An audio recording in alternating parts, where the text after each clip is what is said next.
What is going on, guys? Welcome to 226. This is our first full episode of the Next Gen Pod. We did our breakdown of the Darryn Rippey to Duke pod, but that was only like a couple minutes. But we're back for a full episode in 226. I hope each and every one of you guys had a great holidays. But now we're back to work. It's your host, Umana, and with me is Jamie Shaw and Joe Tipton of Rivals. Jamie, how you been? How's it been going so far in January? Man, it's been good. It's been good. Recouping from spent the most of the holidays in the gym, various events across the country and everything. Got a couple days and put out rankings immediately after that. So catching a breath and getting back into the swing of things, ready for hoop hall coming up and all that. So it never stops. Typically, when people are on traditional holidays, is when basketball events are being held. Getting back and getting into the groove. And it's always nice to be at home and be able to get a routine going. Yeah, and Jamie, I'll see you at Hoop Hall. Yep.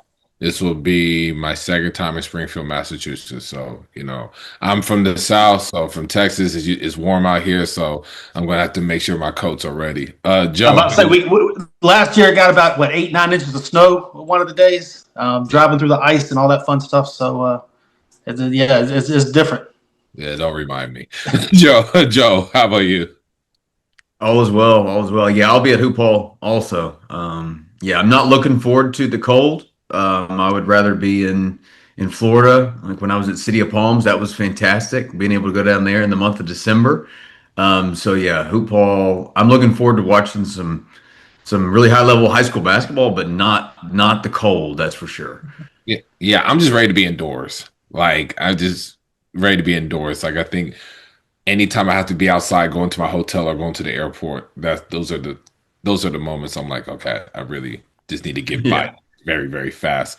But anyways, there's a lot been going on in high school hoops and college basketball. We'll start it off with Darryn Peterson, who's been dealing with a hamstring injury all season at Kansas in the loss versus UCF. He played the first half and played didn't play a lot of minutes at all in the second half. But this has been an ongoing, I don't want to say issue, but just a situation where what's the severity of his injury? Does this impact his draft stock? Should it impact his draft stock? So I just want to have a roundtable discussion about Darryn Peterson's injury.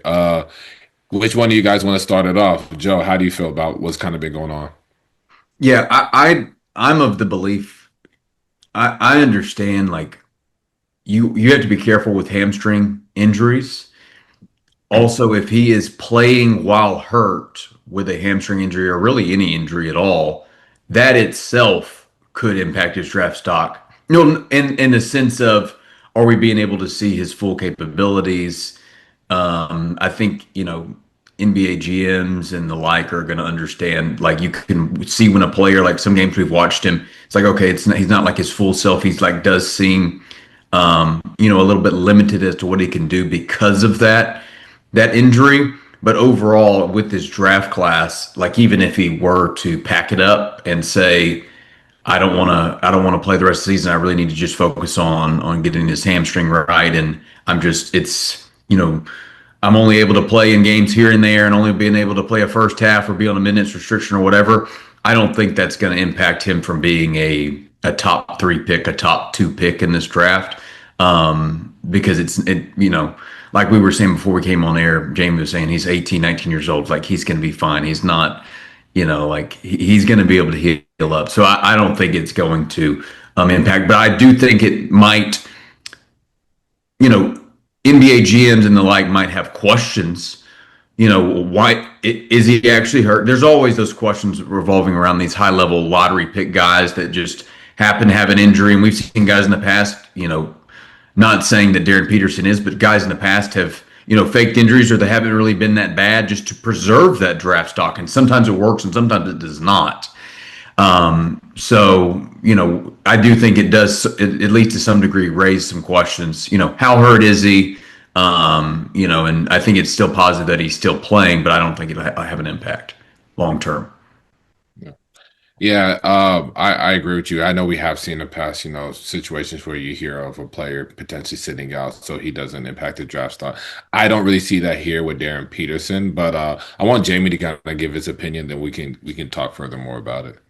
Yeah, so it's kind of one of those things as to where you're seeing these NBA teams go through a huge movement of with their intel process, adding guys who are experienced in the high school space, who have dealt with these players across the board since a young age to get tendencies and also build relationships around um, the inner circles around a whole bunch of different players and stuff. So you're seeing, so this is a situation and one of the many situations where NBA teams are going to need to rely on their intel that they're able to bring within their organization. And as I said, you're seeing a huge influx in the bringing in high school space guys for intel, bringing in guys to be able to kind of gather the information collectively and be able to make a decision as for that. Just like Joe said, we talked about it before the show. A hamstring injury shouldn't prevent or shouldn't tank a kid if you have good intel on the kid. If you have a good understanding as to what the kid's game is, as to the trends that he's having, the upward trajectories that he's having, or topping off that he's having throughout his career. If you know the kid through freshman year, sophomore year, junior, senior, high school, into college, what he's doing here, and the intel that you get on the kid is good enough, a hamstring injury shouldn't do it because he's 18, 19 years old. He's gonna heal up. His hamstring, if he treats it appropriately, will probably could be fine by the June draft, let alone going into his rookie year, being able to just kind of slide into playing and take it as is. But this is one of those situations that you're seeing. The intel is everything. If you're comfortable with what the kid's going to be, if what the player is going to be, and this is across the board, if you're comfortable with what he is, the path that he is on, and the developments that he's made throughout the process of the entirety, the totality of his career, then moving forward to this NBA draft, it should be a much easier decision as opposed to just taking this, this 1 year, these 10 months that he's at Kansas, and then scrambling around trying to find information around it. Having the notebook started as a sophomore or so, building that up and going into the draft class with that, you should have comfort as to where you draft a player at, regardless of injuries or hamstrings or sitting games. Yeah, I definitely agree with you on the intel. The intel does start even going with high school, like even as an underclassman. I know even with Darryn Peterson, there were kind of some concerns even in high school about his availability or him potentially like sitting out games. That was a thing. I thought he had a really strong senior year. I don't think it's anything carrying over into this situation. Just my opinion. Talking to people that I know, kind of that know the situation better than me, saying like that hamstring injury that's is legit. I mean, he's not faking it. He's trying to play through it, and even getting to like like asking questions about Darryn, like great intel on the kid as far as like his character, work ethic in the gym.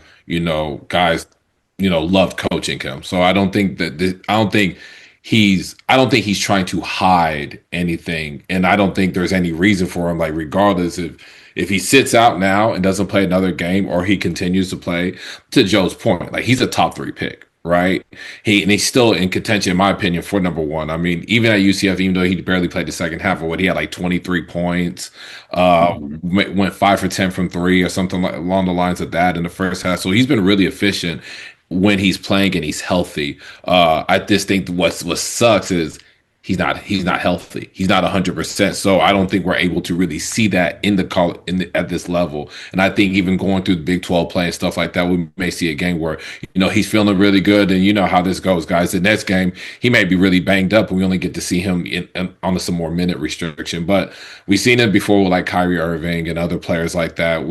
For me, I just think if Darren's healthy to play, go play. If you're not healthy enough to play, don't play. Like it's just plain and simple. But I think for an NBA team, and Jamie, really to your point, is like the intel on, hey, the character, the work ethic. Do you feel like he can be available? And that we're giving you this top level money, because at the end of the day, if I draft you 1, 2, or 3, the shit gotta work. What I mean? Like as an NBA GM, like that stuff, or just anybody in the front office, that's a lot of pressure. You got to make sure it works. So if you feel like it can work, and you feel like he's going to be available, he's going to be healthy, and he's going to work, and he's going to buy in to what your culture is, and to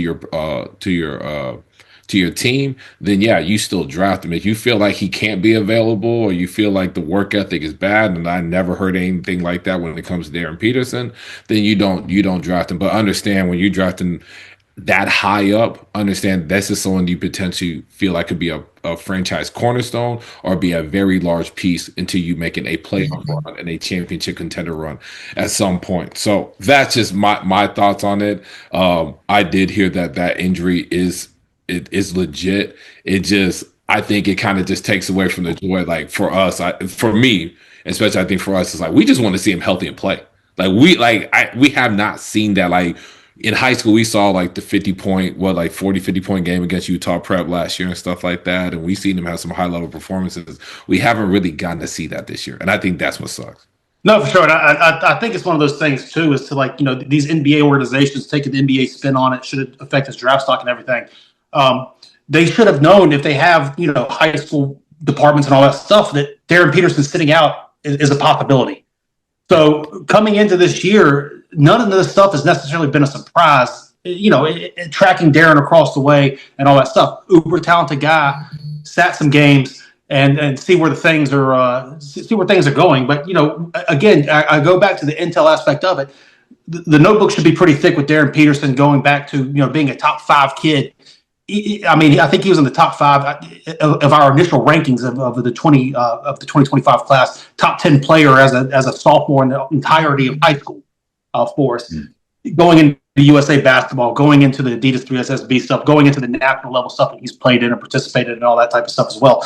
The notebook should be thick on that with the tendencies and understanding as to what's coming in. And to this point, nothing's necessarily a surprise coming from an NBA draft standpoint. As to what it is. So I don't think that anything has happened with Darryn Peterson so far to where if you're confident in what he is as a player should affect one way or the other where his draft stock goes. Yeah. And Jamie, I think you made a point even before, this was like some behind the scenes, I guess, before the pod. The hamstring injuries, like it's something that it'll be able to get better over time. Like it's not something that's gonna get worse if he takes care of it. But it's also something too that if you don't take care of it, it could prolong for a long time. Yeah. If you don't properly take care of a hamstring, it's something that could be, it could sustain for a while. So a hamstring is one of those things that if it is something there, you need to take the time out to take care of it and get it better properly. Yeah. And I think ultimately that's all we want. Like, take basketball of it. Like, we want to see Darryn healthy. And so whatever that looks like, however that looks like, get healthy. And, we want to see the best version of Darryn Peterson. I think that makes it a fun watch at the end of the day. For the Without question. And it's Kansas too. When Kansas is good college basketball, you got Bill Self, one of the best coaches ever. There's a lot of storylines that play there of where it is to be healthy on the court and see kind of what happens. Yeah, Joe, any closing thoughts? Yeah, no, I'm 100% with you guys. Yeah, nothing else to add. I think we've kind of hit the nail on the head.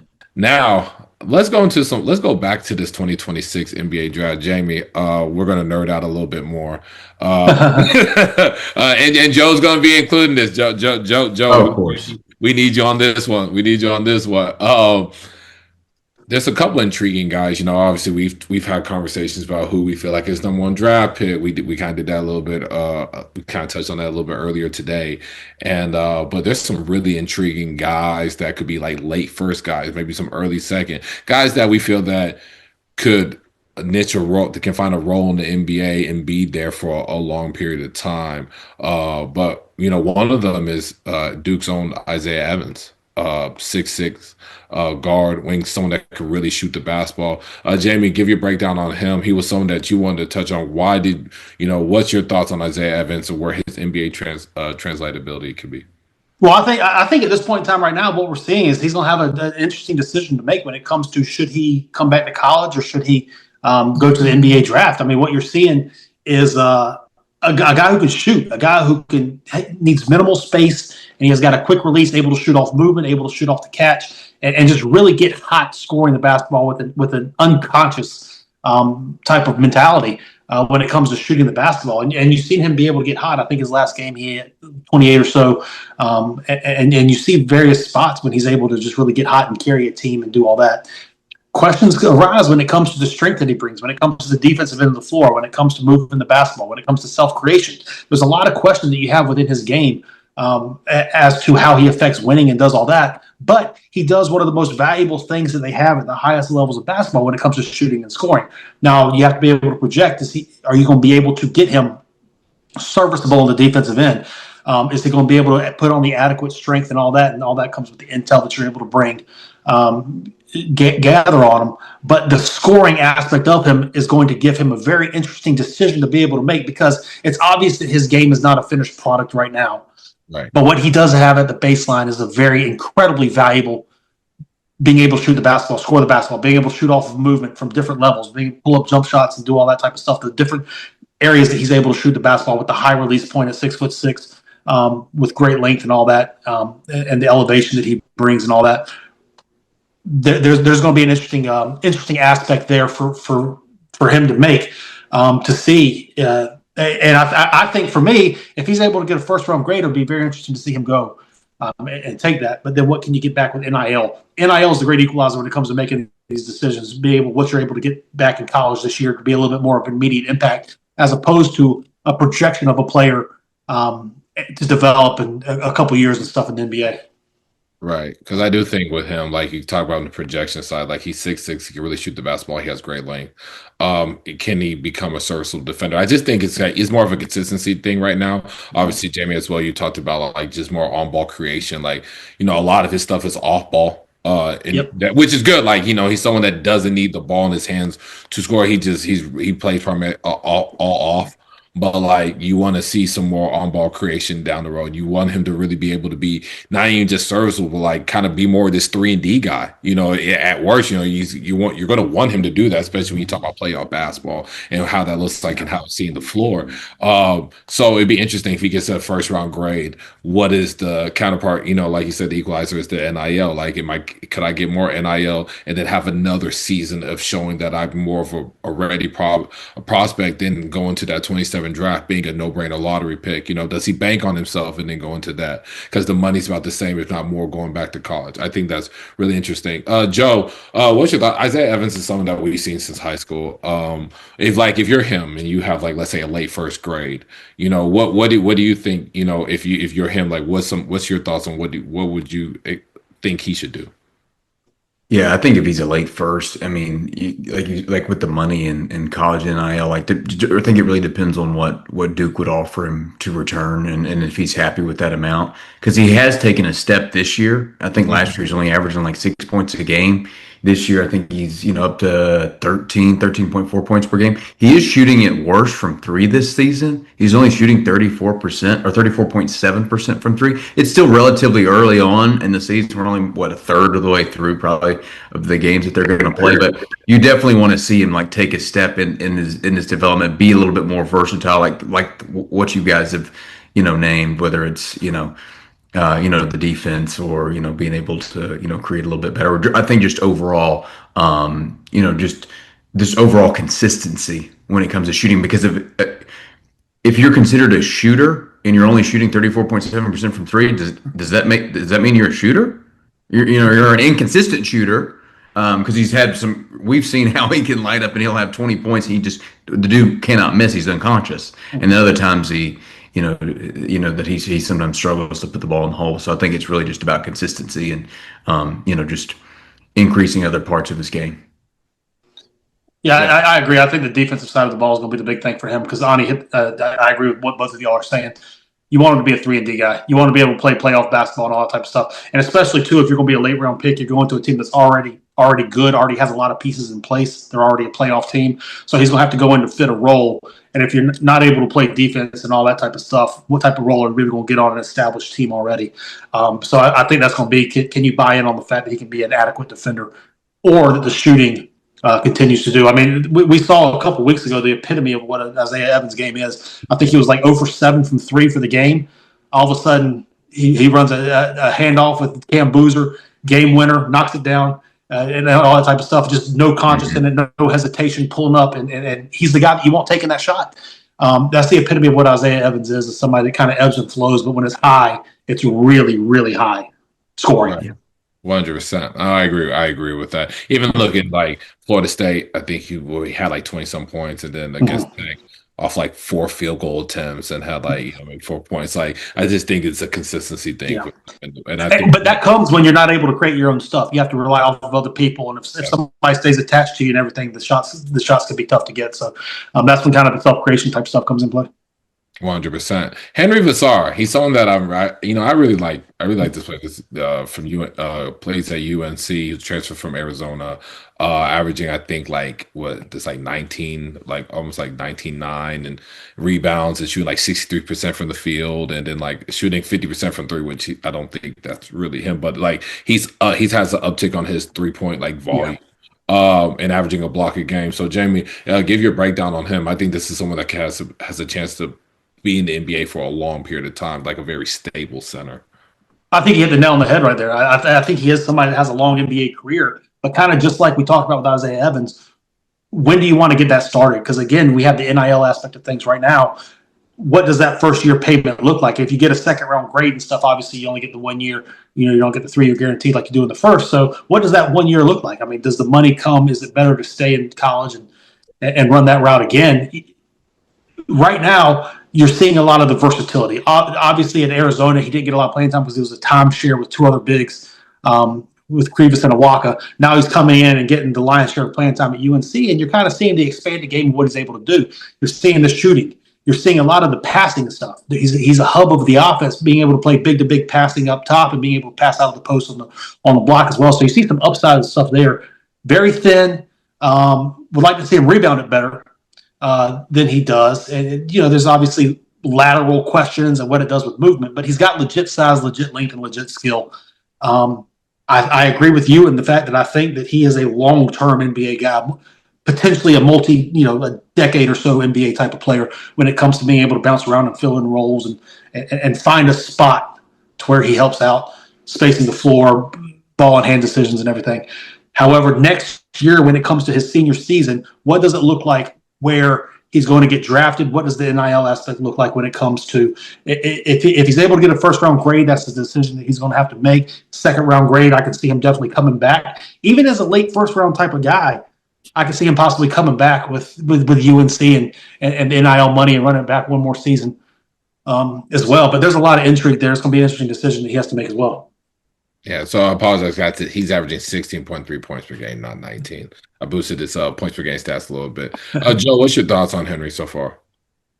Yeah, I think it's a great like you think about the money in college and you think about the money in the NBA. Like to have if you can get a first round guarantee, like Henry Visar has obviously had a phenomenal junior year and he is exactly what North Carolina needed, by the way. Like, how about them having no sort of front court last year, or not one that was respectable, to now having him and Caleb Wilson, arguably the best front court in college basketball.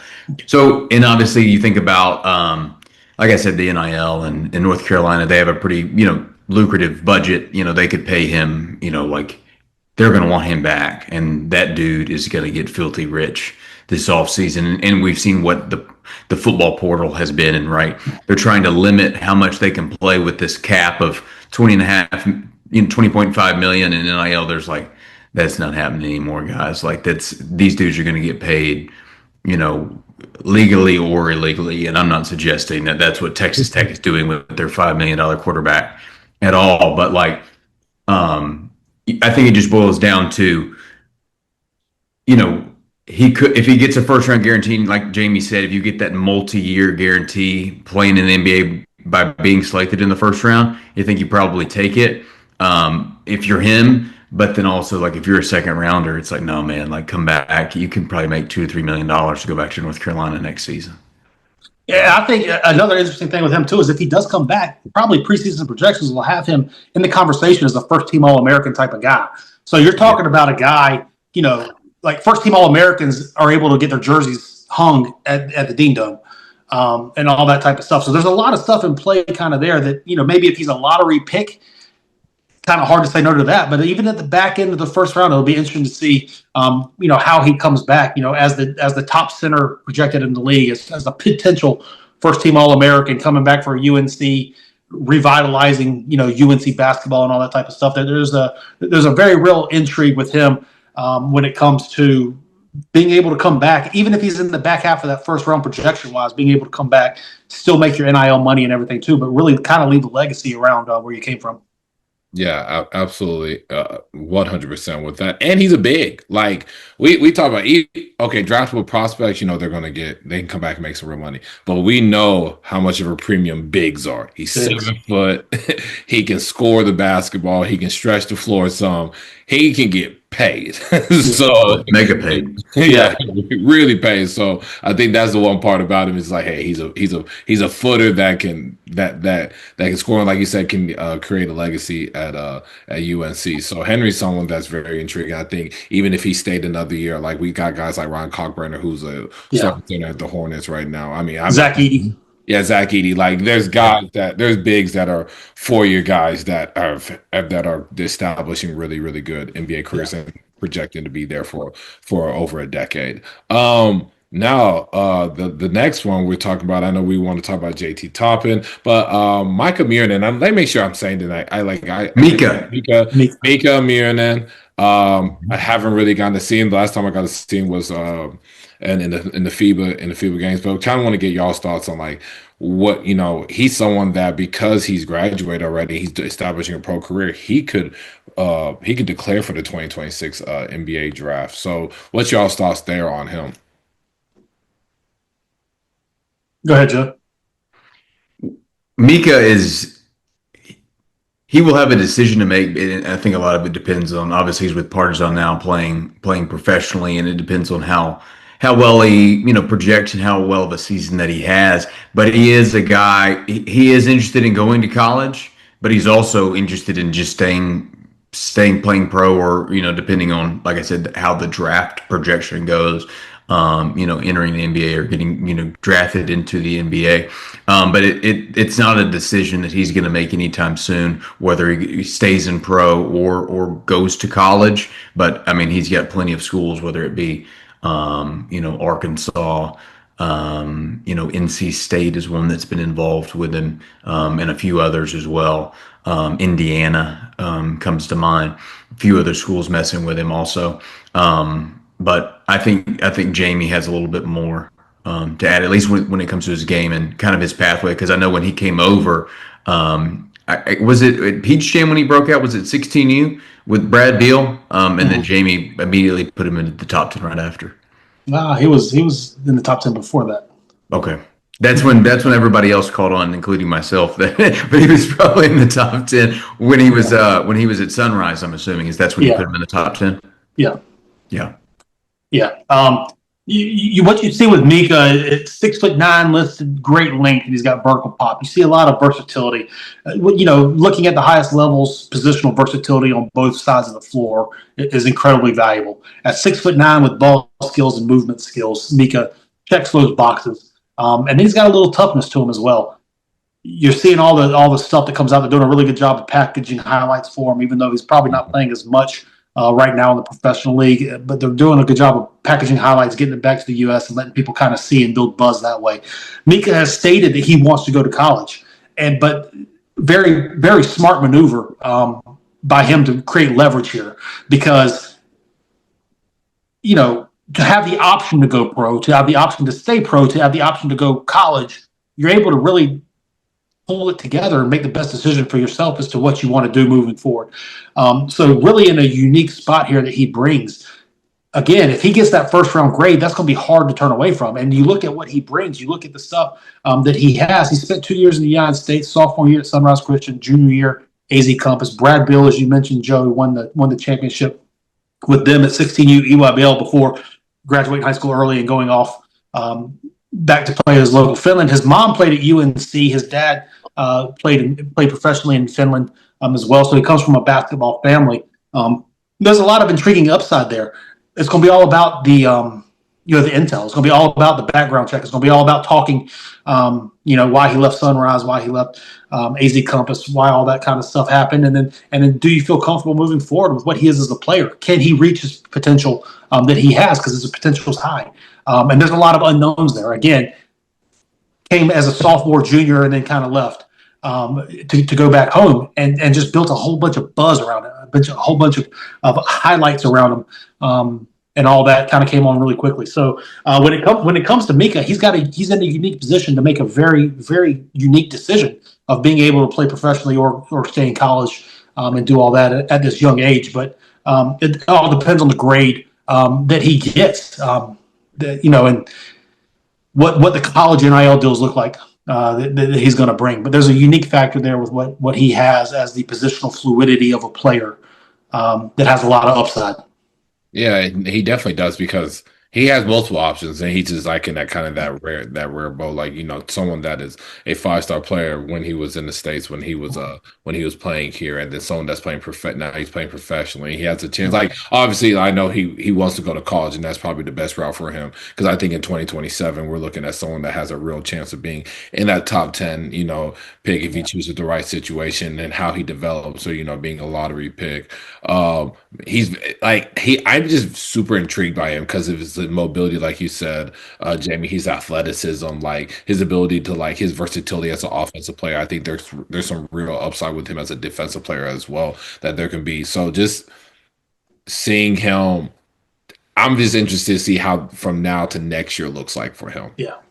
Where he grows, how consistent he could be. Obviously, like professionally, we know how tough that is, like for young guys to be playing in those upper leagues, especially like when you look at like how the seriousness of like, coaches could lose a couple games in a row and get fired, right? Like their jobs are on the line there. So, but to see Mika still getting some minutes. Well, and also too, the games are so different overseas. It's a more physical game. You see the spacing in the floor you have in NBA, and there's a whole bunch of space that you're able to see.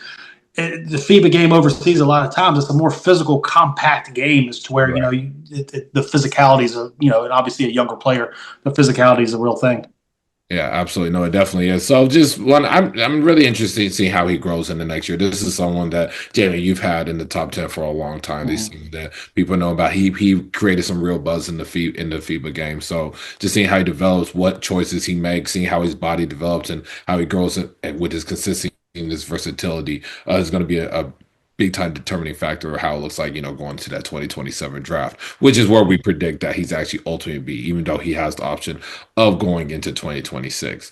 JT Toppin, that's the last one. Texas Tech, Big 12 Player of the Year, someone that, came back, got a huge amount of bread to come back. 4 million, reportedly.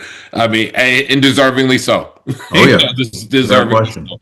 And he's playing into a max contract guy this year as well in the college space. Kind of projected to be like more like a small ball 5 right now. But like if you're him again, you'll have the option of potentially returning back to college basketball. But he's also someone that's getting first round buzz. So Joe, what's your thoughts on him? I mean, his game, obviously, he's not like a floor spacer. He's not going to be shooting threes. Like he kind of is what he is, but he's super effective and efficient as the type of player that he is. Depending on how the NBA draft stuff shakes out, I think he's even still probably the same player next year. Like he's a junior now, could come back to Texas Tech.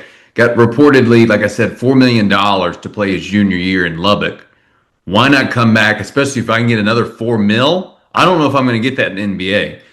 For 1 year. So it's like, yeah, no, I'm probably back. Because like I said, he's probably going to be the same player as he is as a senior. Like Texas Tech is really good. Like he's one of the best players in the country. All-American level caliber player. Like we were talking about earlier, like leaving your legacy. Like he has the opportunity to do that. I don't know how much, like I said, his game is going to change between now and next year. And with the pockets that Texas Tech has, and like, for me, it's like a financial decision. Unless he's not going to be a top 10 pick. So why not go back to Texas Tech and cash in, for another multi-million-dollar deal? Yeah, I agree. Jamie. Yeah, and especially being a Texas-based kid too. Being in Texas Tech and all that, being able to leave the legacy, like you mentioned, Joe, is an interesting factor to bring into it because there are real questions with this game. I mean, the height's going to be a question mark. 6'8". 6'9", small ball 5, you really have to move and defend and be able to switch on the defensive end of the floor to not be a true rim protector at that size in the NBA. And, will he be able to do that? What does that look like? His moving and his switching laterally and all that stuff. He's a good athlete, don't get me wrong. But in order to be able to close out type 5 in the 6'8", 6'9" range, you're going to have to be able to move and switch and do all that. And also what does he look like offensively? He's not necessarily a central hub. He's not necessarily a ball in hand decision maker, and he's also 16.7% from three this year on 1.8 attempts. Doesn't stretch the floor. He's over his right shoulder near the basket. What he really does is understands leverage. He understands angles, and he really gets his body into it. He's able to create those type of opportunities at the collegiate level. What does that look like at the next level? I agree with Joe 100%. I don't know that his game necessarily changes much between this year and next year. Obviously, 16.7 could move up to 35 or 32 or whatever the case may be when it comes to three, but that's still not necessarily his game. The ability to be able to come back to Lubbock and kind of see what it is. Obviously, he's going to test the process and go through that. But I don't know necessarily how much his game changes next year. There's some real questions when it comes to projectability as to what he is in the NBA level, despite the incredible production that he has at the collegiate level. Yeah, no, especially like I think more for me it's more like you said, the latter on the switchability part. Like I do think where he could really see growth, like offensively, the shooting, right? If he can become someone that could be more of a dependable shooter from deep, like especially in catch and shoot scenarios. But he's super productive. Rebounds the hell out the ball. He's someone that is going to go over his right shoulder. So, like, listen, when I was coaching, I played against him. And I was like, hey guys, he's going to go over his right shoulder to the left hand. And I'm like, but you can't stop him. Even if you play, you can't stop him. I'm like, okay. And then I'm like, man, this kid is really freaking good. Like, and then you're seeing the same thing in college. Like, he's going to use his left hand, and you can't stop him from doing it. Like, super productive. He's fun to watch in the college game. I don't know about his NBA projection as far as like long term. Is he someone that can really be seeing the floor, especially for like a playoff contending team or just playing a role. But I think he's someone that will be in the NBA that will have the opportunity to play in it and show what he can do and show that there's a expansion in this game. But I'm like you guys. That money's on the table next year. You take it. The NBA is going to be there. You'll have his opportunity to really to find a role there, but there's real money for him to come back, and I think that's someone that definitely should. So For sure. we've been out for a couple of weeks, enjoying the holidays, and I've been getting texts about people like, "Hey, when y'all doing your next show?" We really love the insight and stuff. Like, been getting super positive. We were out a few weeks, and then begin people wondering when we're going to do the next episode. That's awesome. Yeah, man. So appreciate you guys. Appreciate the viewers. Catch us next week on the Next Gen Pod. See you at the next episode. Peace.